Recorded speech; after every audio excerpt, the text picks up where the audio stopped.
खुदा के काम में ही जब बेईमानी है तो इस्लाम ईमान का मजहब कैसे होगा और इस्लाम के मानने वाले कैसे ईमान वाले बनेंगे। 99% मुसलमान भी, ईसाई भी इस देश के अंदर कन्वर्टी है। तो सब पूर्वजों से हिंदुस्तानी हैं, भारतीय हैं, इंडियन हैं, हिंदू हैं। चेहरे को पहचाने, हम हिंदुस्तानी हैं चेहरे से। रेस से पहचाने तो रेस हमारी भारतीय है, हिंदुस्तानी। अगर हम सपनों से पहचाने तो हमारी ड्रीम लैंग्वेज भी हिंदुस्तानी है। ये हिंदू मुस्लिम विवाद नहीं है, राष्ट्रवादिता का और अराष्ट्रीयता का विवाद, हिंदुस्तानी और गैर हिंदुस्तानी का विवाद।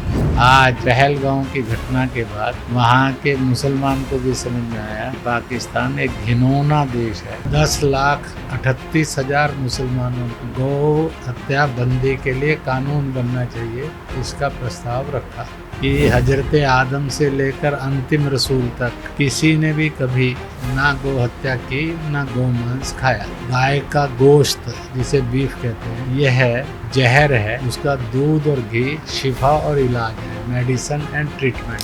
घरों में तुलसी का पौधा यानी जन्नती झाड़ रखना यह एक बड़ा सुकून का काम है। उसके सुबह शाम दीदार करने से जन्नत नसीब होती है। और इस्लाम में ये साफ कहा गया है कि खुदा को अगर सबसे ज़्यादा नापसंद है तलाक है।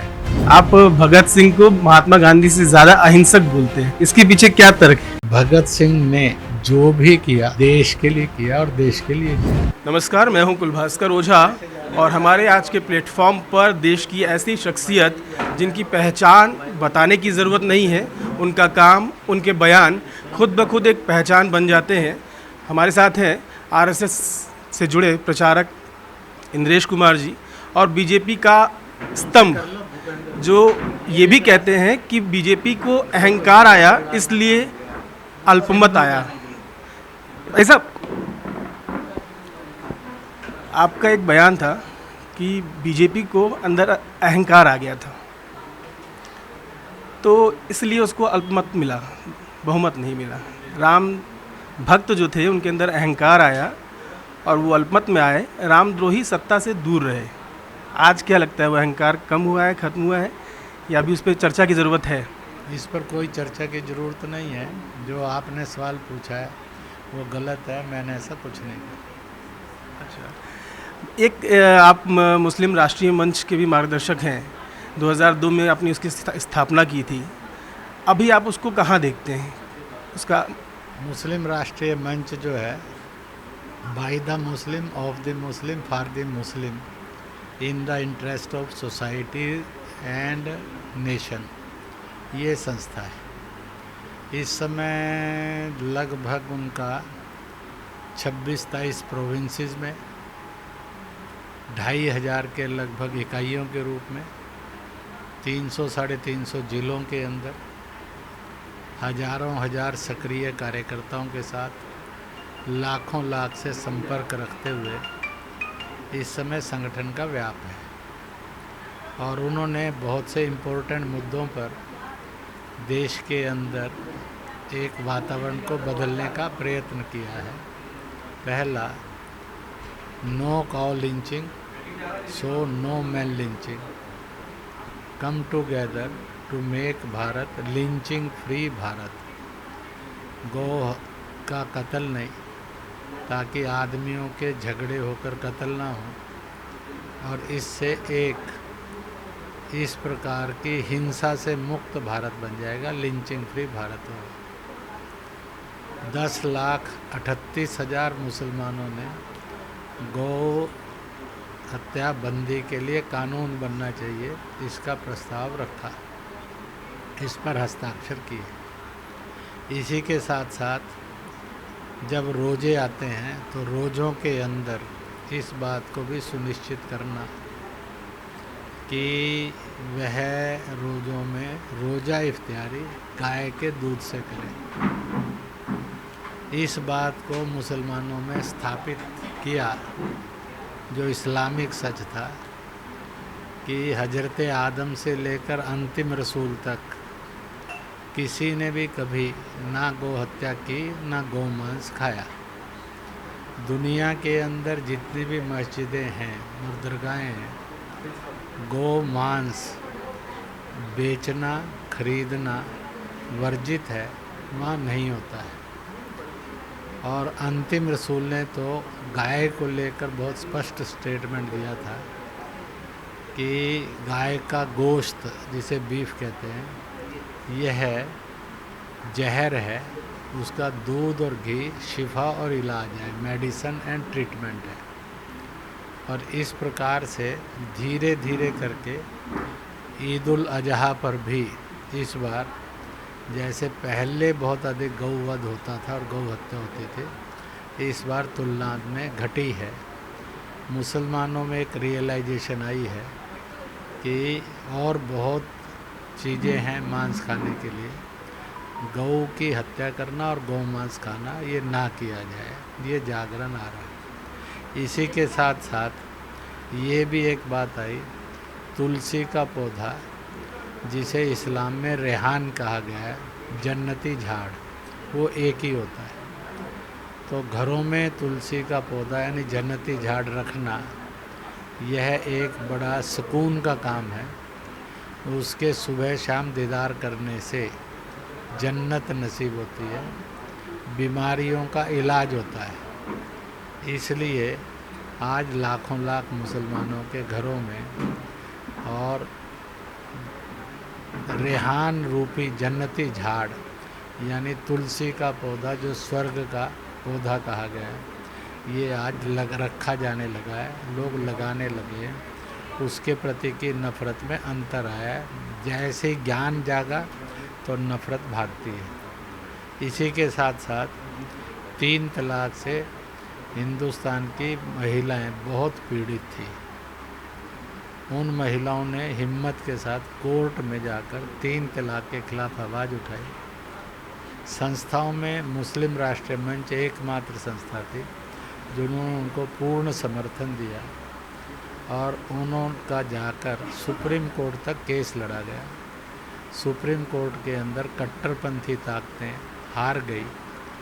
जो 3 तलाक के समर्थन की ताकतें थी वो हार गई, क्योंकि खुद और इस्लाम में ये साफ कहा गया है कि खुदा को अगर सबसे ज़्यादा नापसंद है तो तलाक है, तलाक सबसे ज़्यादा नापसंद है। इस पर से जो तलाक के समर्थक लोग थे वो बुरी तरह से सुप्रीम कोर्ट में हार गए और उसके बाद सुप्रीम कोर्ट ने कहा, नरेंद्र मोदी की सरकार ने उसके लिए सख्त कानून बनाया।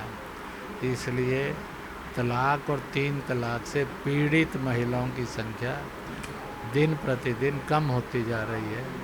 लोग कहीं ना कहीं सुलह के साथ जीना चाहिए और रहना चाहिए, ना कि तलाक के साथ। यह एक बहुत बड़ी बात हुई है। इसी प्रकार से मुस्लिम मंच ने वक्फ बोर्ड को लेकर भी एक लड़ाई लड़ी और उस लड़ाई लड़ने के अंदर वक्फ बोर्ड में बहुत साफ आया, वक्फ संशोधन का मतलब है कि जो वक्फ बोर्ड पर और नाजायज़ कब्जा है और जो वहाँ पर इस प्रकार के लोगों का कब्जा है जो आज के ज़माने में माने जाते हैं कि और केवल माफिया ग्रुप है, तो संशोधन से वक्फ बोर्ड माफियाओं से मुक्त होगा।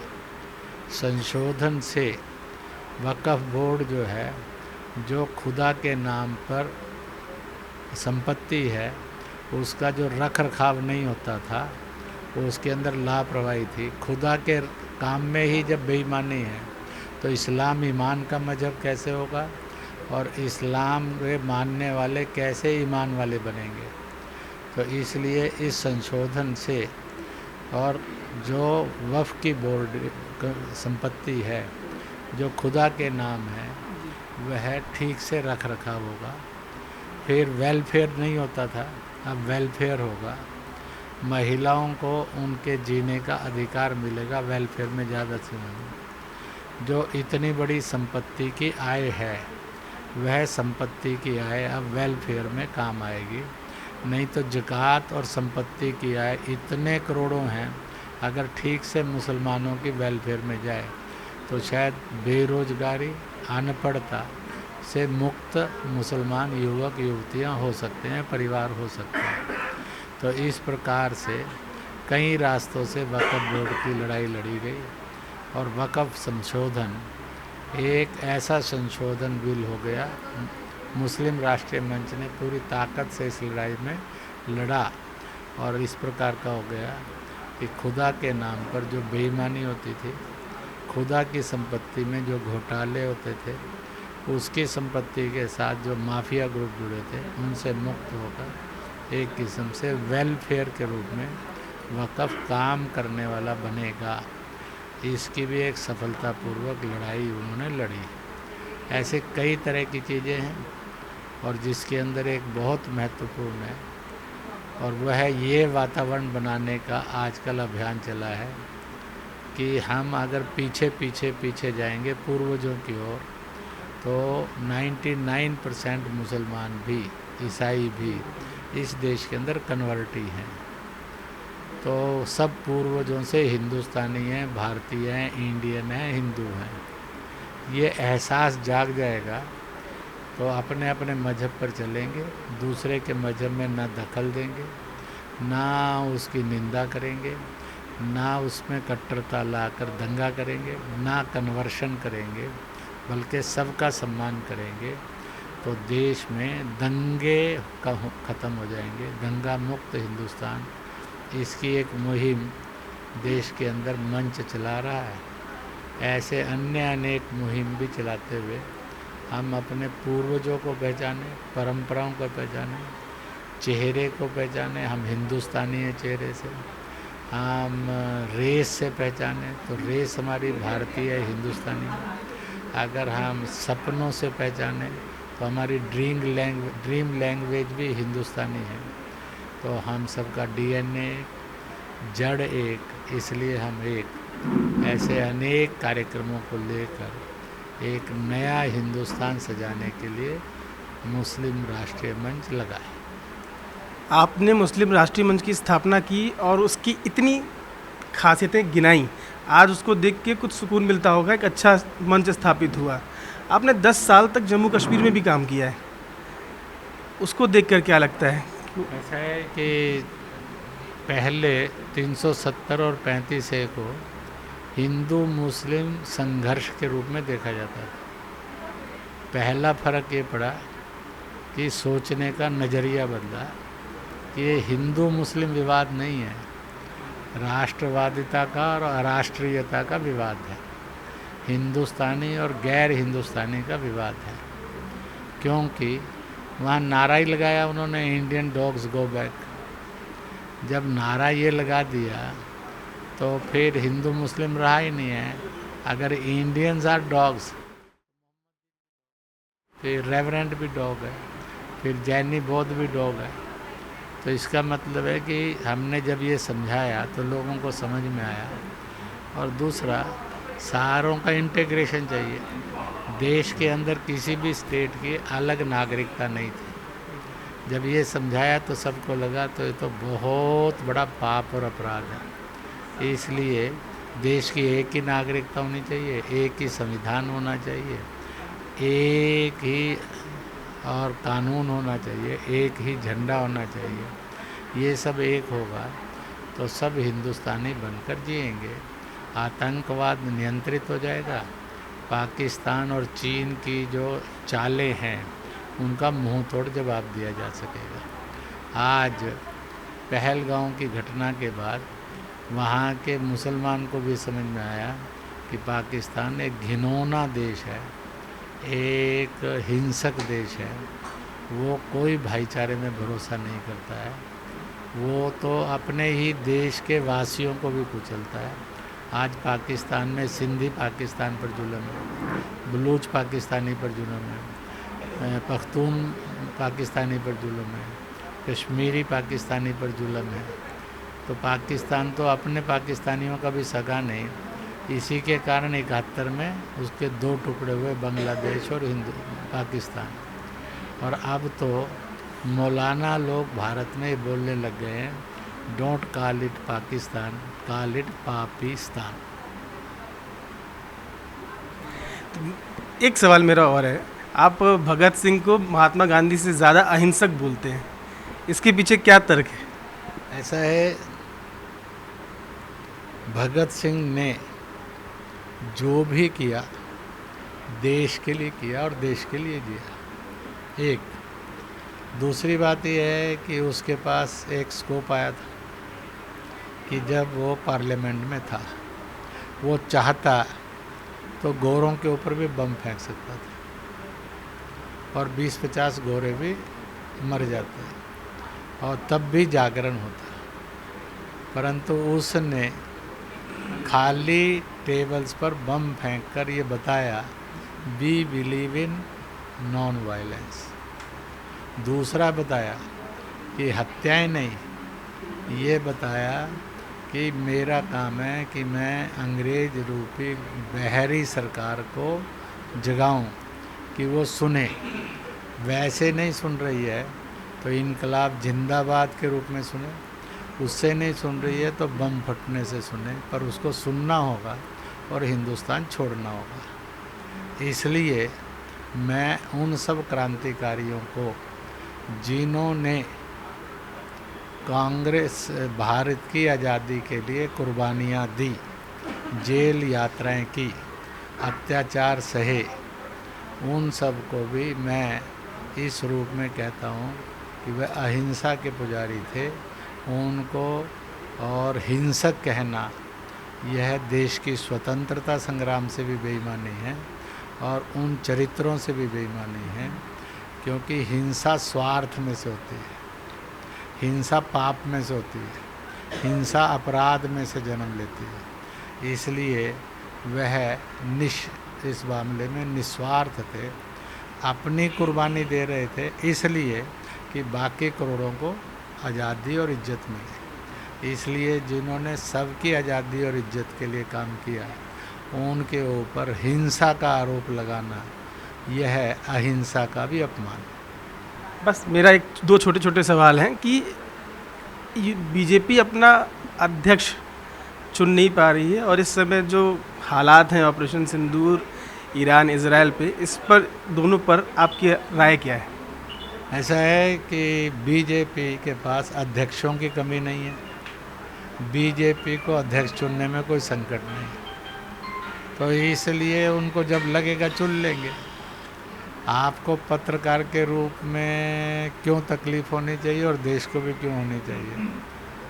इतनी बड़ी पार्टी है, इतने सक्षम लोग हैं, उनको जब जो अच्छा लगेगा वो कर लेंगे।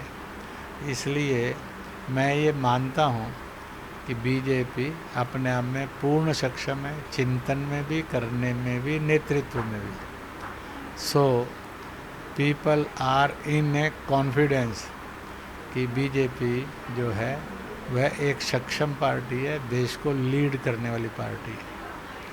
और इसलिए 1924 के परिणाम के बाद भी ईश्वर ने इन्हीं को नेतृत्व और सरकार चलाने के लिए अवसर दिया, जिसका मतलब है कि खुदा की, ईश्वर की, गॉड की, वाहेगुरु की भी कृपा इन पर है कि they have given them a scope to rule the Bharat. ये वो उस मामले में अच्छा है, इसलिए वो उनको जब लगेगा अपना अध्यक्ष चुन लेंगे। इसमें आरएसएस और बीजेपी, किसी के घर के अंदर किसी को दखल देने की ज़रूरत नहीं।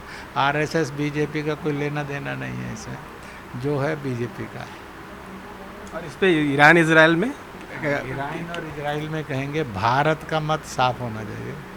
आज दुर्भाग्यपूर्ण स्थिति ये है कि अगर ईरान इजराइल पर हमला करता है तो हज़ारों लाखों लोग खुश होते हैं, और जब इजराइल ईरान को हमला करता है और लोग मरते हैं तब भी लाखों लोग खुश होते हैं। यानी ईरान और इजराइल में किसी भी तरफ के मरने पर दूसरी तरफ के लोग खुश होते हैं। मुझे लगता है कि इट इज़ सो क्रिमिनल, ये अपराध है, पाप है। वाई नॉट जिए और जीने दो, तुम भी जियो हम भी जिए। इस देश के अंदर सैकड़ों हजारों दंगों के बाद मिला क्या? दुनिया के अंदर 2 वर्ल्ड वार हो चुकी है, छोटे युद्ध कितने ही हो चुके हैं। कभी वियतनाम अमेरिका का भी हुआ, अफ़गानिस्तान पाकिस्तान इस सारे का भी हुआ, रूस यूक्रेन का भी जारी है, इजराइल का लेबनान का भी जारी है। अफ़गानिस्तान और पाकिस्तान का भी जारी है, बांग्लादेश और पाकिस्तान के अंदर भी रिफ्ट है, इसी तरह से इजराइल और ईरान में भी है। तो भारत का एटीट्यूड बहुत साफ होना चाहिए। You of any religion, you are of any caste, you are of any party, कि भाई ये युद्ध बंद करो। युद्ध can't give you a peace, can't give you a development, can't give you the happiness, वो बर्बादी देता है। और इसलिए इन नेताओं से, युद्ध करने वालों से अपील यही करेंगे कि साहब आप भी जियो और दूसरे को भी जीने दो, अपने अपने मजहब पर चलो, दूसरे के मजहब को भी फलने फूलने दो। तो इसलिए भारत का और एक ही हर भारतीय को रिएक्ट करने के, at every cost peace and brotherhood कायम करिए आप, आप। इसलिए इसको लाना ये निवेदन है, बाकी करना उनको है, परंतु we should have a clear stand. और क्लियर स्टैंड यही है कि एक दूसरे को मारने पर खुशियाँ मत मिटना। और ये तो बड़ा फनी है कि इन्होंने आपको चांटा मारा तो इधर के 4 लोग खुश हैं, आपने इनको चांटा मारा तो आपकी तरफ के 4 लोग खुश हैं। तो क्या दूसरों को मारना ही खुशी का रास्ता है? अच्छा, आप समर्पण और त्याग की एक प्रतिमूर्ति हैं। 70 के दशक से आप प्रचारक रहे हैं और आज 2025 है। जीवन आपका समर्पण और संगठन को खड़ा करने में ही बीता। तो कोई ऐसी अपील युवाओं से करना चाहेंगे जो ज़रूरी है उनके लिए आज के? मैं देश के युवाओं को अपील में कुछ बातें कहूँगा। एक, कि वह अपने सफल कैरियर के लिए नशे से बचे। वो अपने सफल कैरियर के लिए नशे से बचे। दूसरा, मैं ये कहूँगा कि समाज में भाईचारा आए, वो लोग भी तरक्की करें जो युवा हैं, और समाज भी निडर होकर रहे। इसलिए अपराध वृत्ति से बचें, अपराध को बढ़ावा ना दें। तीसरा, जितने भी युवा हैं उनको कहूँगा श्रम करें, नए नए योजनाओं के द्वारा स्किल सीखें, हुनर के द्वारा स्वयं रोजगार युक्त करें अपने आप को, और दूसरों को रोजगार देने वाले बने। भारत 5 करोड़ से अधिक सरकारी रोजगार का, 82-85 करोड़ के प्राइवेट रोजगार का है। अगर सब युवा मान लें कि रोजगार मांगेंगे नहीं, रोजगार अपना बनाएंगे, दूसरों को रोजगार देंगे, तो मुझे लगता है कि बेरोजगारी मुक्त और अपराध मुक्त हिंदुस्तान बन जाएगा। एक बात और कहूँगा, nation first, nation last, nation always, ये उनका मिशन रहना चाहिए। देश पहले, देश अंत में, देश सदैव, ये रहेगा तो it will be a definite salute to the martyrdom of the nation. यह उन सब ने जिन्होंने अपनी ज़िंदगी बलिदान की हमारी आज़ादी के लिए, उनको सलामी भी होगी और उनको श्रद्धांजलि भी होगी। इसलिए दे शुड वर्शिप दैट। तो हर चीज़ में वो विचार करें। और अंत में कहूँगा, 3 शिक्षाएं, विद्याएं होती हैं। एक होती है नैतिक जीवन मूल्य जो आदमी बनता है। दूसरी व्यावसायिक शिक्षाएं होती हैं जिससे रोजगार मिलता है। तीसरी अविद्याएं होती हैं, झगड़ना, हिंसा, नफरत करना, गाली देना, ये अविद्या है। तो इसलिए विद्या का भी अध्ययन करें, व्यावसायिक विद्या और ताकत से करें, ताकि इंसान भी बने और रोजगार युक्त भी बने, और जिससे दंगे, द्वेष, हिंसा, जहर, अपराध, व्यभिचार फैलता है, उस अविद्या से बचें। तो ये थे इंद्रेश जी। हम रहें ना रहें, ये देश रहना चाहिए, इस विचार को जीवन जीने वाले। बहुत बहुत धन्यवाद सर हमसे बातचीत करने के लिए। ये क्रम आगे भी जारी रहेगा। कुछ और शख्सियत आएंगी हमारे साथ जिनसे हम चर्चा करेंगे। न्यूज़ कॉरिडोर्स आप हमें यूट्यूब पर, इंस्टाग्राम पर, एक्स पर और फेसबुक पर फॉलो कर सकते हैं।